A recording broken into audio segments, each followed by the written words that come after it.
O jovem de classe média que saiu do Rio de Janeiro para vir para o interior de Santa Catarina e sozinho evitou a continuidade de um massacre na comunidade indígena.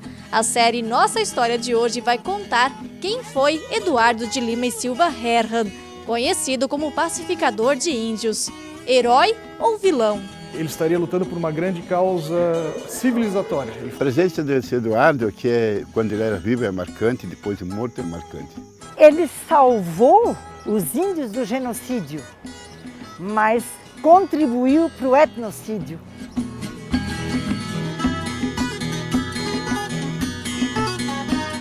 Olá, seja muito bem-vindo a mais um Vale Agrícola, um programa de agricultor para agricultor, mas que também pode inspirar e informar você da cidade. E nesta edição também é destaque.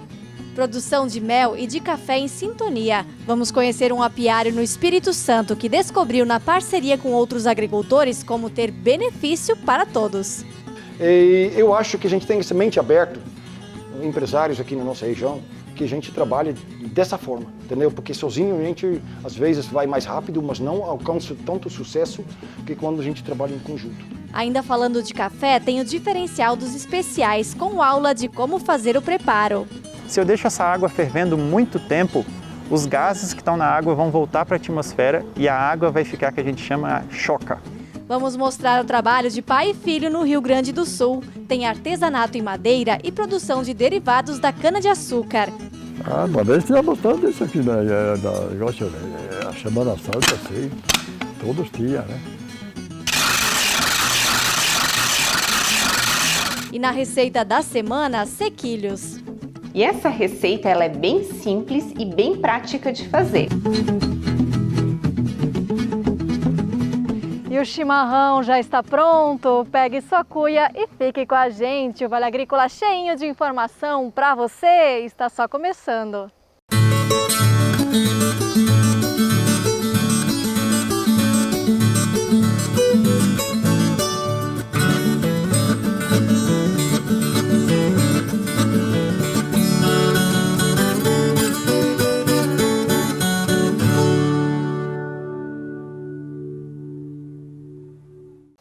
A gente começa o programa de hoje direto aqui do Espírito Santo para contar a história de um holandês que veio para o Brasil para ser agricultor. Ele investiu na produção de mel e com o turismo de experiência.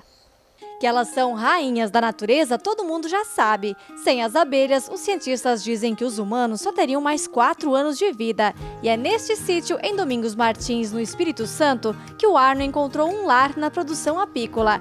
Mel de aroeira, laranjeira, eucalipto e silvestre, todos produzidos no quintal de casa e com regra, sustentabilidade. É tentar trabalhar de tal forma que você respeita os recursos naturais existentes, de tal forma que você consegue sustentar sua família.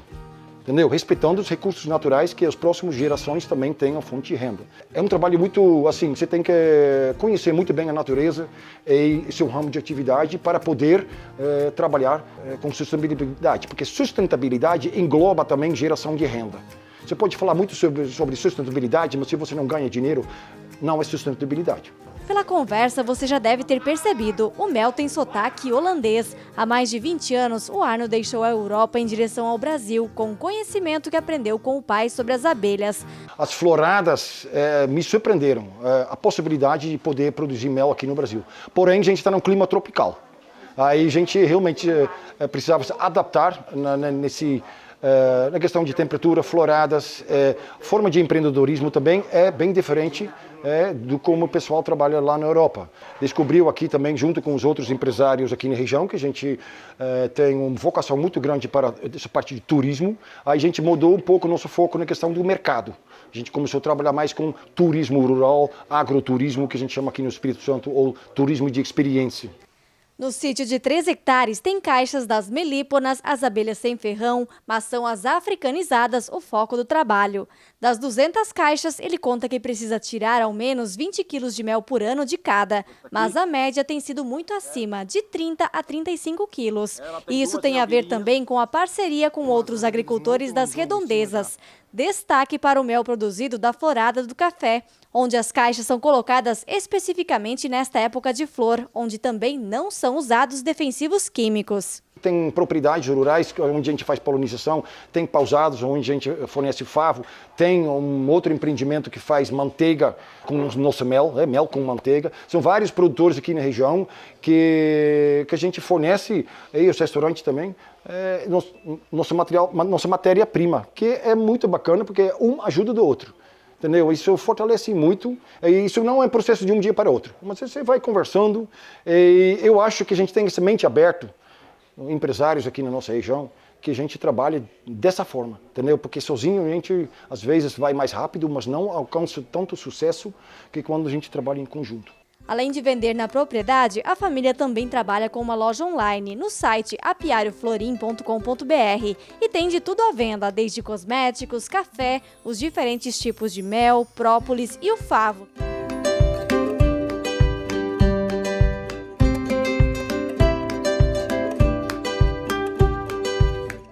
E o foco do trabalho por aqui não é apenas a produção e comercialização do mel. As porteiras também são abertas para o turismo rural, para que as pessoas venham para cá literalmente para aprender um pouquinho mais sobre esse ser tão pequenininho e ao mesmo tempo tão importante para a natureza. O Arno faz palestras sobre produção e administração da propriedade e é enfático: produtor rural precisa saber fazer conta. Não se apaixona por seu trabalho. Quando a gente se apaixona, a gente perde a cabeça. Então, a gente tem que fazer conta, porque às vezes é melhor não fazer, não trabalhar com abelha. Porque se você não faz a conta direito, e você não sabe seu custo de produção, porque às vezes o pessoal no mercado fala também, tal preço não serve para mim. Eu falo assim, ok, tudo bem, mas qual é seu custo de produção? E não sabe. Gasta dinheiro, não sabe seus investimentos, custos operacionais, custo por saco de café ou quilo de mel. O cara não tem conhecimento. Isso é fundamental hoje na agricultura familiar. A gente tem que fazer conta, porque senão, no final do ano, a gente tem que vender um pedacinho do patrimônio do pai, do mãe, ou a nossa reserva do banco vai para a água abaixo. Mesmo com pequena área, o apicultor diz que é possível viver bem, só que fácil.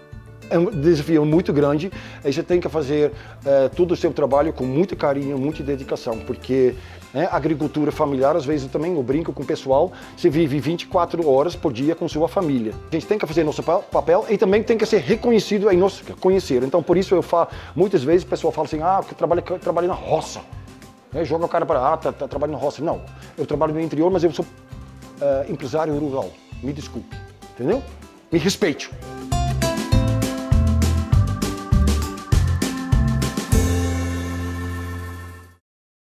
E agora o assunto é café. Você sabe diferenciar um tradicional de um especial? Confira agora uma aula.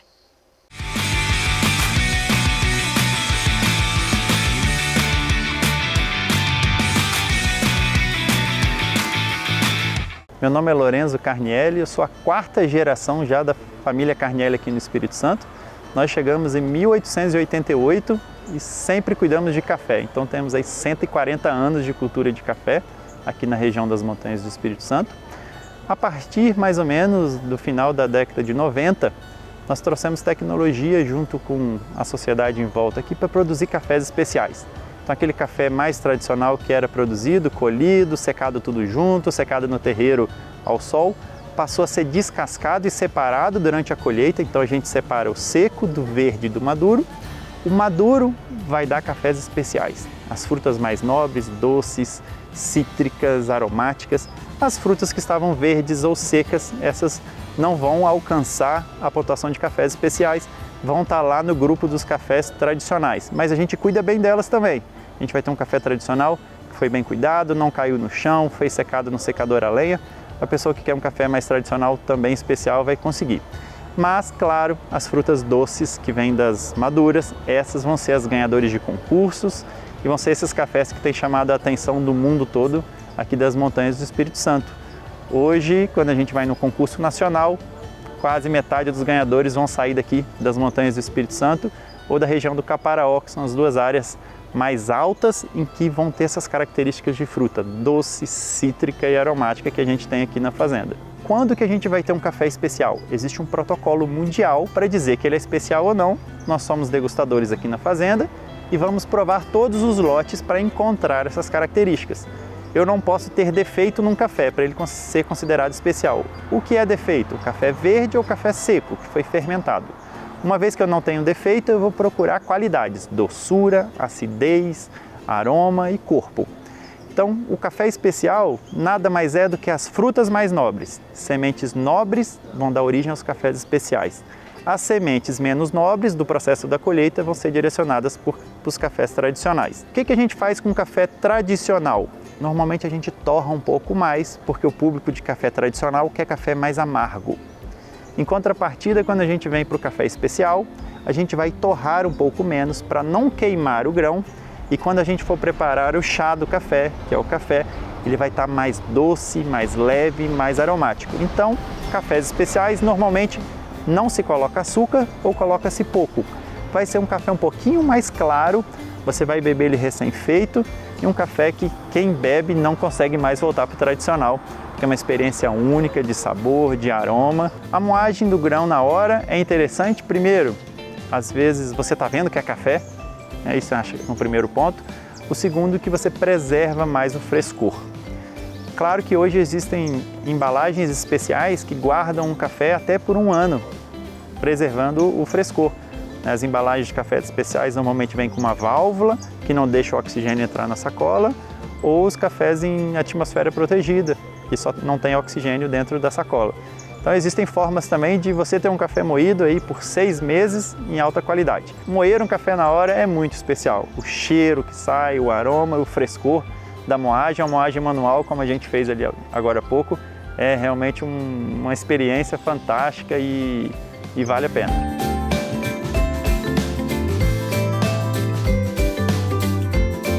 Eu tenho um café especial, então mesmo que eu faça um café com filtro de papel ou com filtro de tecido, a gente vai sempre escaldar o material que a gente vai preparar com água quente. Eu vou reservar essa água, vou jogar fora, vou colocar o café no filtro que já foi passado água, e ali sim eu vou extrair o café sem ter gosto do filtro, porque às vezes o filtro ficou na geladeira, ou o filtro é de papel, fica com gosto de papel, e um café especial a gente não quer que tenha gosto de papel ou de filtro. Então por isso que passar água quente em todo o ferramental que a gente vai utilizar para fazer o café é mais adequado para que a gente preserve o máximo da qualidade daquele café no sabor.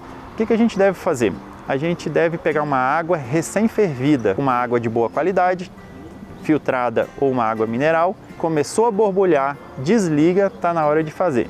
Se eu deixo essa água fervendo muito tempo, os gases que estão na água vão voltar para a atmosfera e a água vai ficar, que a gente chama choca, vai ficar com gosto metálico, parece que fica com gosto de panela.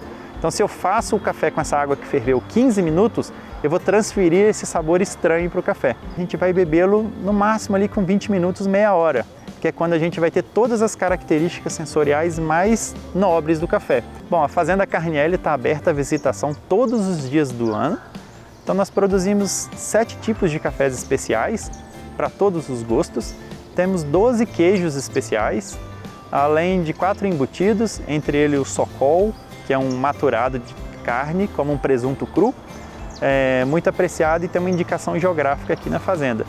Então, convidamos vocês para vir aqui, não precisa agendar, é só chegar, a gente degusta todos esses produtos e no final você leva para casa aquilo que te fez mais feliz, né? Com certeza a bolsa vai sair com alguma coisa, porque tem muita coisa gostosa para a gente provar aqui.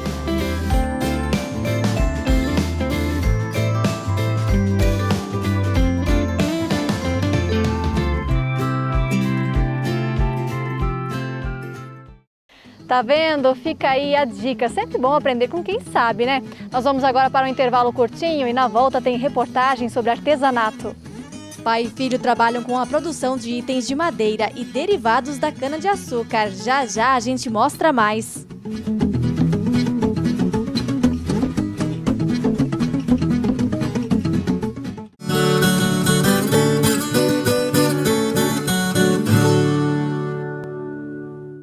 Há 30 anos no mercado, a Mogiana Especialidades Químicas sempre prezou pela qualidade, transparência e dedicação na pesquisa, formulação, desenvolvimento e industrialização dos produtos de seus clientes.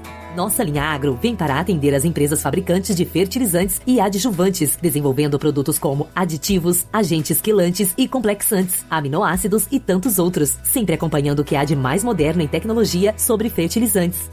Entre em contato conosco em www.mogiana.com e saiba mais. A segurança que você merece está aqui. Na Bonin oferecemos uma ampla seleção de pneus novos e recapados para automóveis, caminhões e máquinas agrícolas, garantindo sempre a qualidade de todos os processos, onde todos os profissionais são qualificados. Além da venda de autopeças e mecânica, agora a Bonin realiza manutenção de câmbio automático e geometria de caminhão. Há mais de 30 anos percorrendo o caminho da qualidade e confiança. Bonin. Do que é feita a cooperação? É feita de união. E do que é feita a união? Essa é feita de confiança. Confiança é este bem valoroso que, com o tempo, torna-se ainda maior, mais forte e produtivo. E a gente sabe bem disso, porque já são 50 anos que cultivamos a confiança dos associados, clientes e colaboradores como nosso maior patrimônio. Cooperativa Cravil, 50 anos. Uma história de confiança.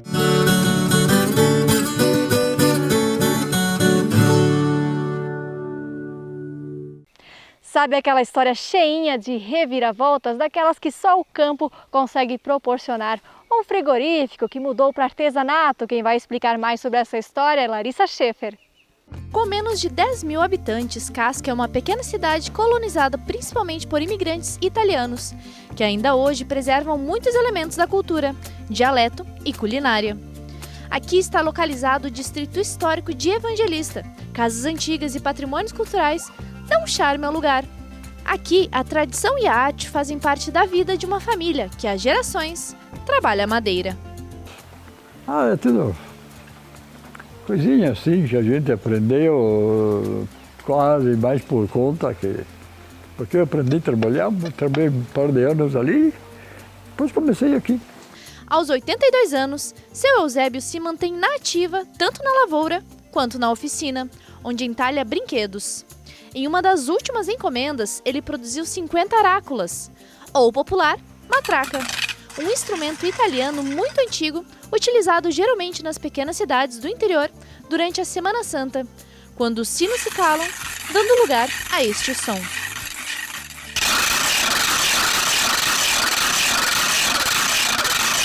Mas eles tinham bastante isso aqui, né? A Semana Santa, assim, todos tinham, né? Nós íamos na igreja e tocava isso aqui atrás do altar. Daí pegava de vez em quando, dava na cabeça do outro aí. Dava só encrenca. Com 10 anos de idade, o seu Eusébio veio para Evangelista trabalhar como peão na colônia.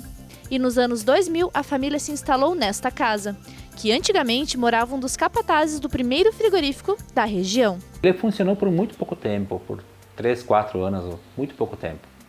E nos anos 40 ele parou de funcionar. Do que sobrou do frigorífico, a gente tem, onde era um secado de salames, tem um pequeno onde era feita a fiscalização da carne também, sobrou uma pequena construção.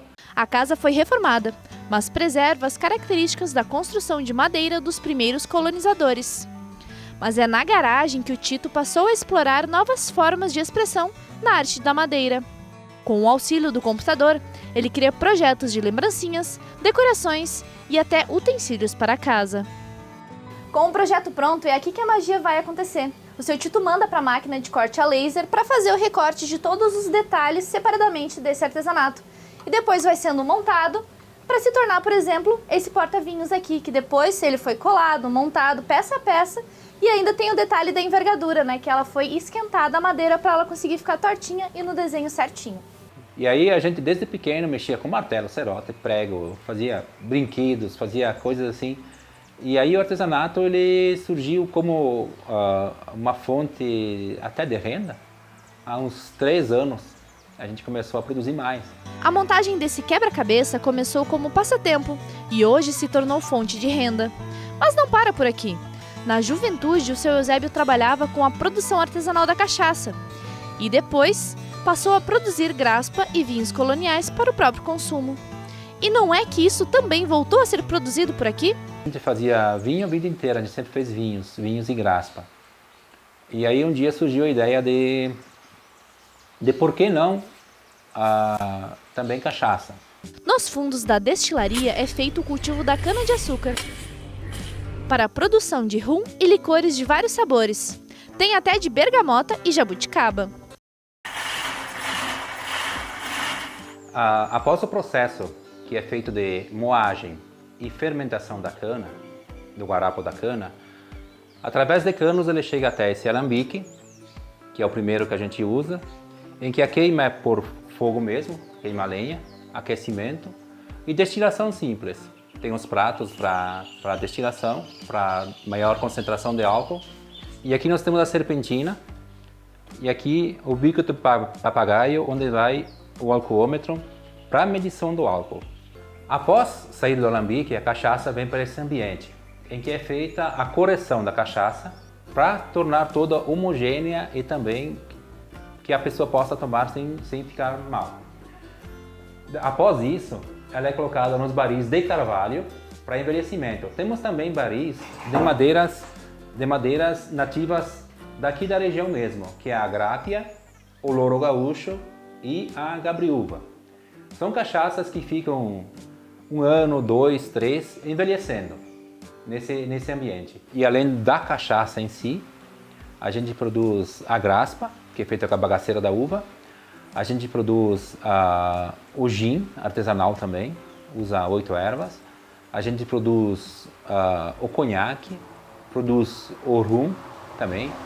O rum é interessante porque ele é feito a partir do melaço, que é o açúcar que não vira açúcar, né? Fica aquele negócio que você não consegue aproveitar. Então, a partir disso é feito o rum. Você dilui ele, fermenta, mesmo processo da cachaça, muito parecido. E você produz o rum. Pai e filho, lado a lado, escrevem mais um capítulo desta história. Na madeira e no alambique, um lugar onde o passado é preservado, mas já de olho no que vem por aí no futuro. E a gente está tentando manter, a gente vai manter e vai tentar preservar. E passar para os nossos filhos para manter essa coisa bem colonial, bem artesanal de fazer com as mãos ainda as coisas.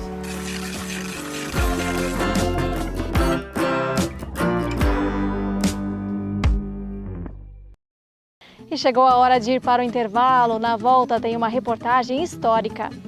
O jovem de classe média que conseguiu o primeiro contato com os índios Xoclen em Santa Catarina acabou com um massacre feito pelo governo e pelas companhias colonizadoras. Daqui a pouco a gente volta com os relatos sobre Eduardo Herrmann.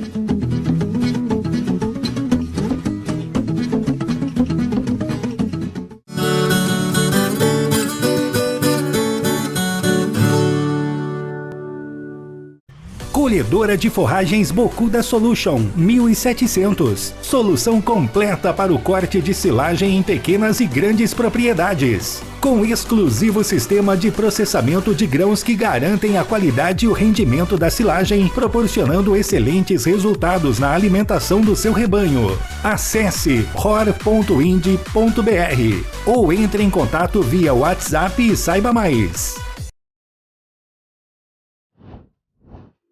Que cheirinho bom! Amor, comprei um fogão de lenha da Fornos Freitas com chapa vitrocerâmica que a gente tanto queria. Além da tecnologia alemã, tem visor vitrocerâmico para ver a lenha queimando, armário superior e ganchos para pendurar. Comprei pelo site www.fornosfreitas.com.br.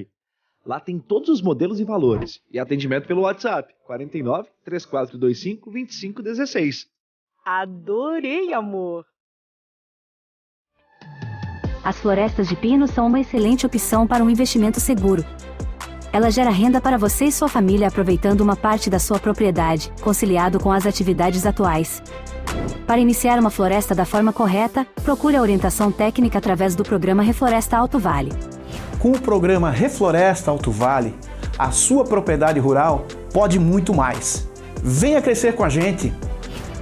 Acesse reflorestaaltovale.com.br. Realização Grupo Sindimar de Foema. Em 10 anos, a Domo Solar já ajudou mais de 1.400 clientes a economizarem na conta de energia em quase 70 municípios do sul do Brasil. Com sede em Blumenau e filiais em Rio do Sul e Chapecó, a Domo Solar viabiliza diversas linhas de crédito para facilitar ainda mais a transição para a energia solar. Saiba mais em www.domosolar.com.br. Domo Solar. Quem gera energia, economiza de verdade.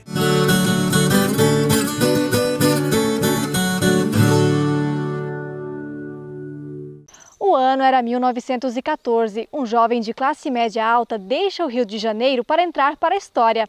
Nadando o rio acima, ele faz o primeiro contato com os indígenas que estavam sendo massacrados. É dia de conhecer quem foi Eduardo Herrmann. Uma disputa de interesses que acabou em um dos maiores extermínios da história brasileira. Se os índios achavam que na selva havia muitos animais ferozes, passaram a conhecer um bem pior, o próprio homem. Nômades, vivendo da caça, pesca e extrativismo, se viram do lado oposto dos imigrantes europeus, que buscavam no país de terras tropicais uma nova chance de recomeçar. A companhia colonizadora e o próprio governo viam a região como um vazio demográfico a ser preenchido e os indígenas um empecilho a ser eliminado. No meio de toda esta matança, um jovem de classe média estabeleceu o primeiro contato e se tornou herói e também vilão do povo Xoclen. Agora você vai conhecer por diversas vozes quem foi Eduardo de Lima e Silva Herrmann. Tinha na cabeça dele que ele estaria lutando por uma grande causa civilizatória. Ele era um romântico, né? A presença desse Eduardo, quando ele era vivo é marcante, depois de morto é marcante. Ele salvou os índios do genocídio, mas contribuiu para o etnocídio.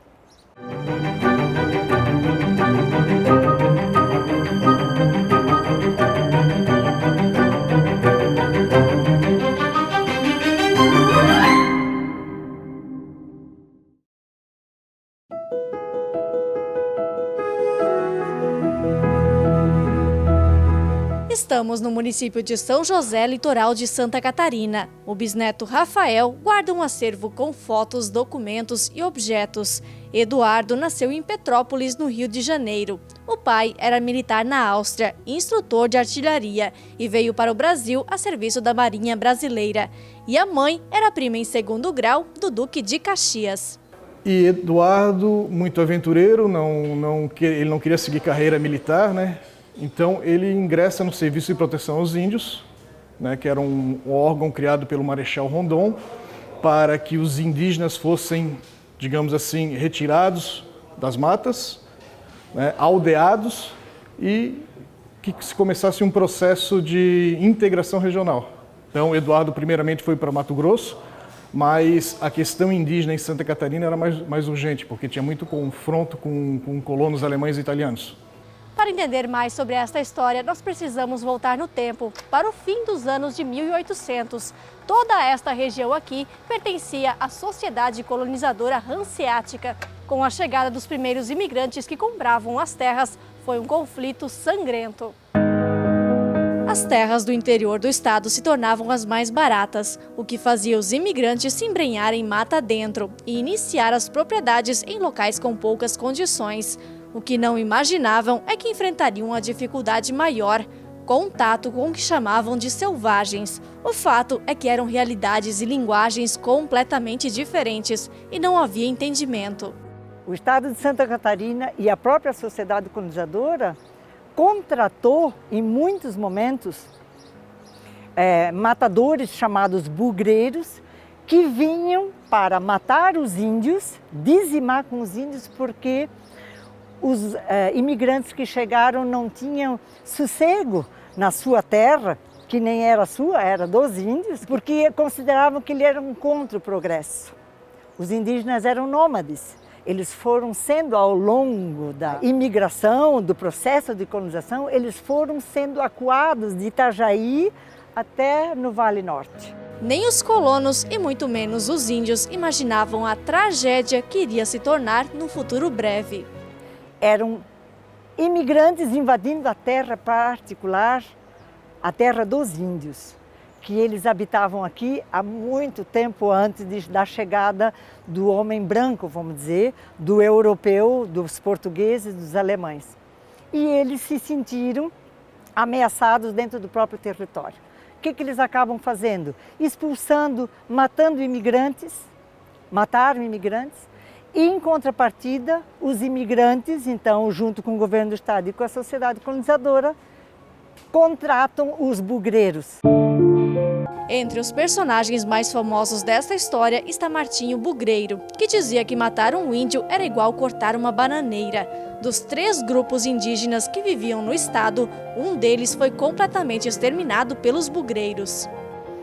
E como as mãos estavam sujas de sangue, e houve uma manifestação na Alemanha contra a matança que estava acontecendo aqui, foi decidido então, junto com o governo do estado, estabelecer um local da colonizadora asiática, dessa terra, que a sociedade colonizadora adquiriu do governo do estado, para ali confinar, vamos dizer assim, os índios Xoklen na época. Com a criação do Serviço de Proteção ao Índio em 1910, vários funcionários foram enviados ao estado para tentar contato com os índios, inclusive religiosos, mas sem sucesso. Eduardo Herrmann foi contratado primeiro como auxiliar de fotografia, mas aos 17 anos de idade acabou sendo designado para a tarefa. Um fato importante neste processo foi a existência de um dicionário alemão Xoklen, que foi escrito pelo Dr. Hugo Gensch, médico alemão residente em Blumenau. A história desse médico é muito interessante, né, que ele adotou uma menina indígena, a Maria Coricrã, que foi capturada pelos bugreiros. Eduardo então teve acesso a essa monografia do Dr. Gensch. O primeiro contato aconteceu no dia 22 de setembro de 1914, quando Eduardo se apresentou seminu, apenas com um facão e pronunciando palavras em Xoklen. Tirou a camisa e gritou várias palavras na língua Xoklen, né? Tentaram alvejá-lo com flechas, né? Mas não atingiram, tal. E ele grita mais uma vez e se aproxima. E os índios ficam recuados e falam que ele tinha uma arma de fogo. Daí ele explica, não é uma arma de fogo, é um presente, eu quero vos dar. Então ele tira um facão e dá lá para o chefe indígena. Então, o Eduardo, todo despido, se mostrou vulnerável ou iguais a eles, né? Sem roupa, para ter um primeiro contato e ter a confiança. Eduardo só voltou às colônias 1 ano e 9 meses depois, após exaustivos testes de força, resistência e de confiança. Aprovado, recebeu dos indígenas até o apelido de Catangara, nome de uma árvore de madeira elástica e resistente, e convenceu os indígenas que, para sua segurança, deveriam ficar confinados na reserva. Plínio Moser, ele tem uns escritos, já foi criado um livro, né? Ele conta que Eduardo foi atrás de Martim Bugreiro e deu uma intima, né? Digamos assim, né? Falou, se eu te ver mais uma vez aqui, se tu matar mais um índio, eu vou atrás de ti até no inferno. Então, a partir dali, não há mais registros de ataques aos índios, né?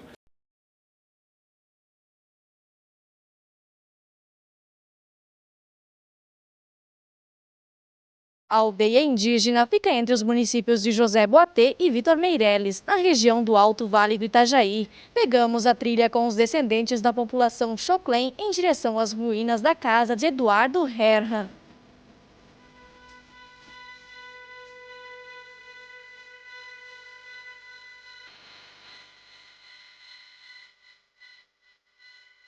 Falar do pacificador de índios é um assunto que divide opiniões. Seu Aniel Priprá, um dos anciões da aldeia, tem 63 anos e diz que conheceu Eduardo. Filhos e netos, acadêmico, universitário. Então isso é um lado bom que ele fez para nós. Mas fez que a comunidade indígena trabalhasse para ele como escravo. Isso é a parte ruim dele que ele fez com a comunidade indígena. Se fôssemos comparar o sistema da aldeia na época com o município, neste lugar funcionava o que seria a prefeitura. A sede da morada de Eduardo tinha a casa, que hoje não existe mais, e esta construção, que até lembra uma igreja, e funcionava de escritório. Era daqui que o pacificador gerenciava toda a questão indígena e se comunicava de forma frequente com estudiosos e autoridades dentro e fora do país. Era poliglota, entre elas 3 linguagens indígenas: Xocleng, Caigangue e Guarani. Um estudioso de botânica, de medicina, então, ele tinha um papel meio que, digamos, que um faz tudo, né? No caso ali, a ordem era ensiná-los a praticar agricultura. Essa é a ideia, praticar agricultura e que tivessem condições de se autossustentar, que não precisasse mais do Estado, né? No caso do Serviço de Proteção aos Índios. Estas fotos antigas do arquivo pessoal do Eduardo mostram uma agricultura em expansão na aldeia. Crianças em uniformes em dia de escola, adultos com implementos agrícolas na produção das mais diversas atividades. Destaque para o arroz, milho, mandioca. A aldeia indígena aos poucos foi parecendo com a forma de vida levada pelos imigrantes. A comunidade chegou a se tornar autossuficiente na década de 40. Então, quando eu era pequeno, aqui, eu vim com meu pai um dia, eu vi esse tal de Eduardo, conheci ele, mandava a mulher dele atender primeiro. Quem era? Quem que está aí? Daí contava para ele quem era. O que você quer? Ia lá contar para ele. Aí depois de tudo contado, aí ele atendia.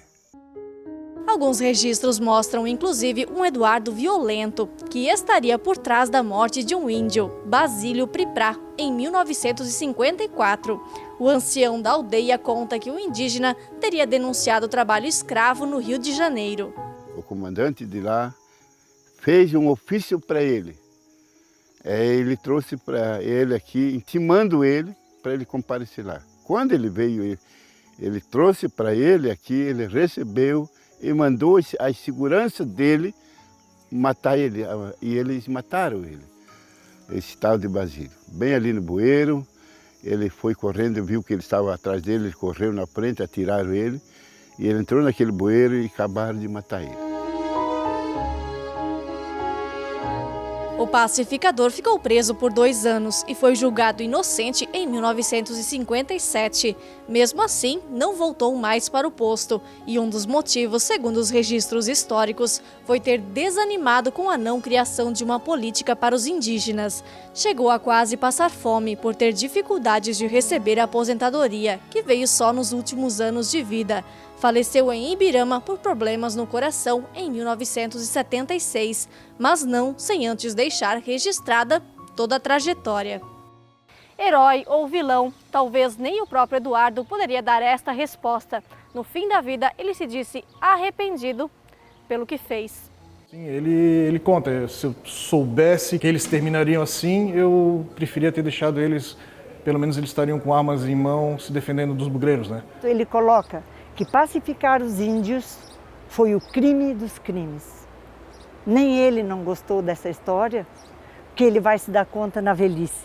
Então temos que pensar que se não fosse o Eduardo também que tivesse vindo, porque vieram outros antes deles, que também não deu certo, que ele também salvou esse grupo indígena. Centenas de memórias dos povos indígenas e dos relatos da época tentam traçar quem foi Eduardo. O que é fato é que um jovem sozinho conseguiu parar o maior genocídio da história de Santa Catarina. A trilha que leva até a casa do Eduardo é uma das formas dos Xoclém manterem viva a história. A construção da barragem norte hoje torna toda esta área alagável e uma das maiores bandeiras da aldeia é ter o que consideram de direito. O que precisa nesse momento é devolver a dignidade para os indígenas e devolver a eles as terras que foram demarcadas na época que o Eduardo e a sociedade colonizadora indicaram para eles ficar. O Eduardo iria querer também, por ter se dado conta do prejuízo que a colonização e os imigrantes trouxeram para a cultura tão sui generis como é os índios Xoclém.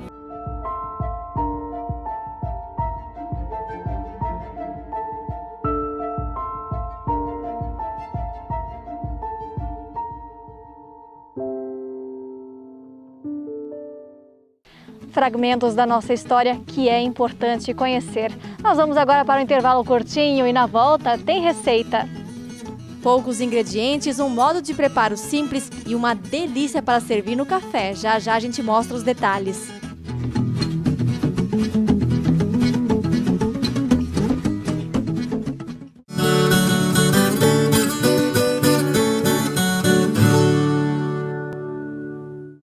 No campo, tem coisas que o tempo não muda, mas tem outras que estão sempre mudando e fazendo crescer a lavoura, o rebanho, a produção. E o Sicoob faz parte dessa evolução, dando apoio, transformando a vida de quem também tem raízes nesse chão. É por isso que cooperar com as mudanças no campo vai ser sempre a nossa maior tradição. Sicoob, somos feitos de valores. Soluções FBA na produção da banana. Mais pencas por cacho, maior estrutura de broto, maior emissão de cachos, maior produtividade. Com o Adubo Eco Produção da FBA. Fertilizante composto por matérias-primas nobres e enriquecido com polímero orgânico e outros ativos que potencializam o efeito do fertilizante quando aplicado no solo. Temos a opção de embalagem de 25 quilos que facilita o trabalho do produtor rural no momento da aplicação. A nova forma de você comprar e vender para a sua propriedade. Com o AgroShop, você pode comprar e vender animais, propriedades rurais, máquinas e implementos, e até veículos. E o melhor, você anuncia sem custo. AgroShop, feito para o agro.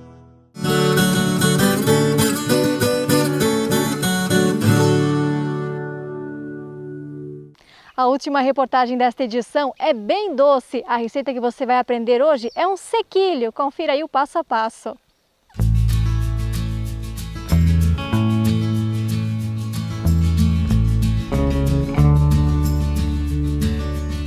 Oi pessoal, hoje eu vou ensinar vocês a fazer uma receita que a original era feita com araruta. Ela se chama sequilho de araruta, mas como tá difícil de encontrar araruta, nós vamos fazer ela com fécula de mandioca. E essa receita ela é bem simples e bem prática de fazer. Você vai precisar o quê? Para começar, você vai precisar de 500 gramas de fécula de mandioca, 3 ovos inteiros. Eu vou colocar aqui 1 centímetro a menos de uma xícara de açúcar, o que dá em torno de 130 gramas de açúcar. Também vou colocar meia xícara de manteiga, fermento químico vai 1 colher e uma pitadinha de sal, gente. Vai ser assim, menos de meia colher de botar açúcar no café, só um pouquinho mesmo. Então vamos começar colocando os ovos e o açúcar na bacia, mexendo bem até virar um creme.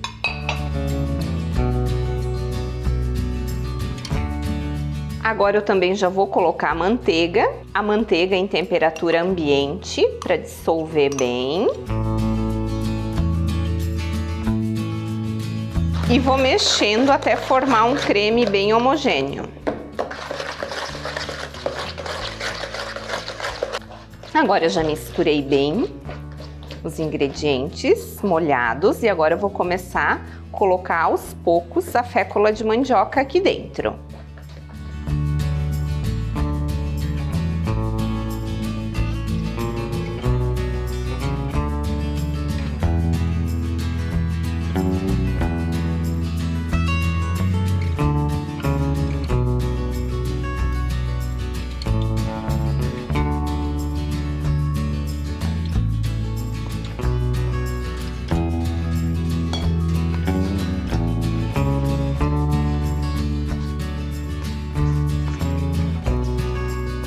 Agora tá na hora de colocar o sal. Daqui a pouco eu também já vou colocar o fermento. Mas vou dar mais uma mexidinha. A massa já tá ficando bem bonita.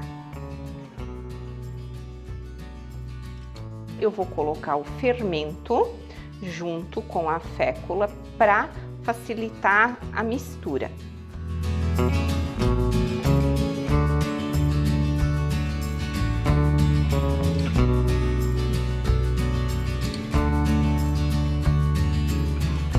prontinha a massa. Ela fica assim, ó, bem quebradiça, bem sequinha. E agora eu vou fazer bolinhas e vou colocar na forma. Depois vou levar ao forno pré-aquecido em 180 graus. O tempo exato que ela vai ficar no forno eu não sei, mas a gente vai acompanhar junto. E agora a gente vai fazer com essa massa umas bolinhas. O importante é que cada bolinha seja do mesmo tamanho ou de tamanho bem aproximado para que elas assem uniforme. Elas são bem quebradiças, então tem que ter um pouquinho de paciência para fazer as bolinhas, mas no fim das contas vai ficar certinho. E agora, para dar uma beleza, um charmezinho a mais, a gente vai amassar com um garfo. Você pode amassar assim ou também pode fazer assim, que fica quadriculado e fica mais bonito ainda.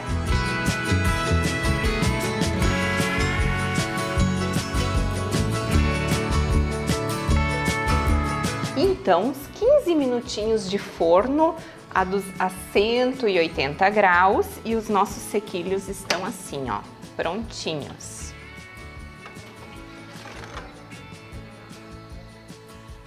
Eles ainda estão, eles são mais clarinhos, né? E eles ficam assim, ó.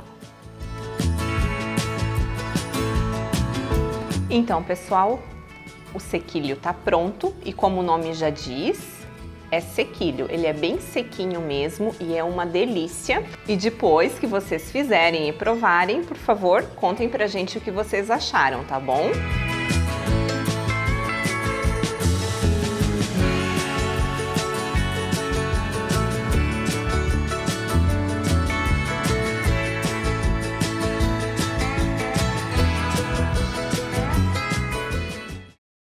Já sabe, né? Se fizer, marca a gente lá no Instagram, @ValeAgrícolaOficial. O programa de hoje está chegando ao fim, tenha dias produtivos de trabalho. A gente se vê, até mais!